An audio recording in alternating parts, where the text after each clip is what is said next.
Ever tried building a full game in just 3 days? Yeah, me neither, until now. I've got hundreds of scripts behind my name and more than 50 videos which will teach you how to code. I'd say I have a pretty good odds of completing this challenge, so watch me dive headfirst into this crazy project with a ridiculous deadline as I create a Roblox RNG game from scratch. Meaning I can't import any of my pre-made models or scripts. If you want them, they are first link in the description, so hopefully this game will be playable by the end of the third day. And you're gonna want to stay until the end of the video because I reveal some developing secrets along the way that can make your game much better. First thing first, what's the goal? An RNG based game where randomness rules and players are at the mercy of the code. So I pulled up Notepad and scribbled ideas like a mad scientist, because planning is key when you've got only 72 hours on the clock. First thing that came to my mind were those games that you test the strength of your computer. And not to brag, but I have a pretty beefy computer myself, so I made a quick script that will spawn lots of parts to see if I start lagging or have an FPS drop. My computer seemed to be doing more than fine, so I got an idea. As I said before, there are a lot of RNG games with most random objectives such as aura, factories and even shoes. So instead of just testing my computer, let's make an RNG game out of this.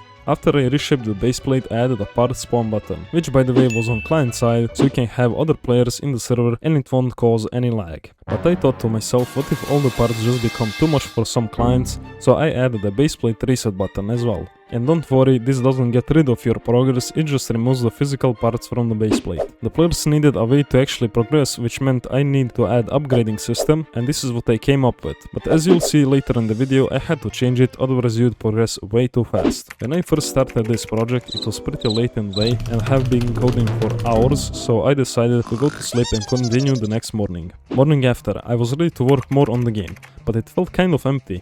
And I'm not talking about the base plate, although I do need to make a better looking one as well. If you didn't get it by now, this game is basically a parts RNG, but we can't only have the default ones, which brings us to me spending half an hour on designing around 30 different parts, and then later on I realized that's not nearly enough, but it will do for now. But now how do players actually know how many of which parts they have, you may ask? That's right, I added an inventory. But the inventory of course had a lot more uses than just showing the parts. It made players able to actually sell the parts they get, because well, you need money to upgrade. For day 3 it was race against the clock, adding in visuals, tweaking the interface and of course playtesting. This is where things either come together or fall apart. First thing I did is add a select all button, in case a player wants to sell all their parts, because typing in 1 and then changing number each time you want to select a different amount of parts was really not that good. And I started working on the parts index, which would show you which parts you discovered and how many of them you got so far. Throughout this whole project, I realized with each new game I make, my skill becomes insanely better. Not only at coding but also UI design. Even though this might not seem the case because the GUI is very simple, it's still an improvement because it's very simple to look at and icons quickly give out meaning of the buttons. And if you have a look at the coding, everything is very organized. For the first time ever I actually used a lot of modular scripts,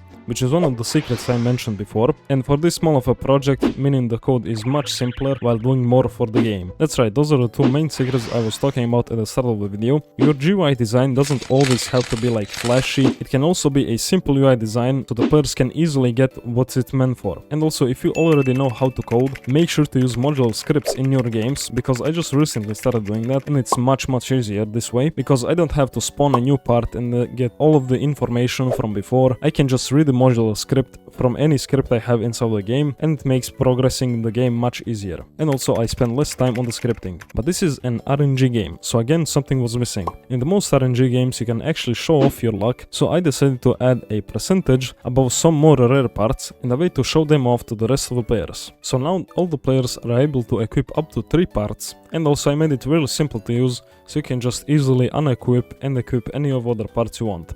And yeah, the script did have some bugs at first, but I managed to fix those so the game is playable again. And of course I needed to add a settings, since I do have a button for that, so I made a settings frame and added some music. In the settings I made it so you can turn off the music, and since I did make a reset button at the start of this video for the whole base plate to destroy all the parts, I also made a setting which you can turn on, and then every few seconds if the base plate had more than 10 parts it will just delete them, so it doesn't cause any lag and the players don't need to constantly click the button. The game is out right now, so make sure to go check it out, and also let me know what to add in the comments. Thanks for watching.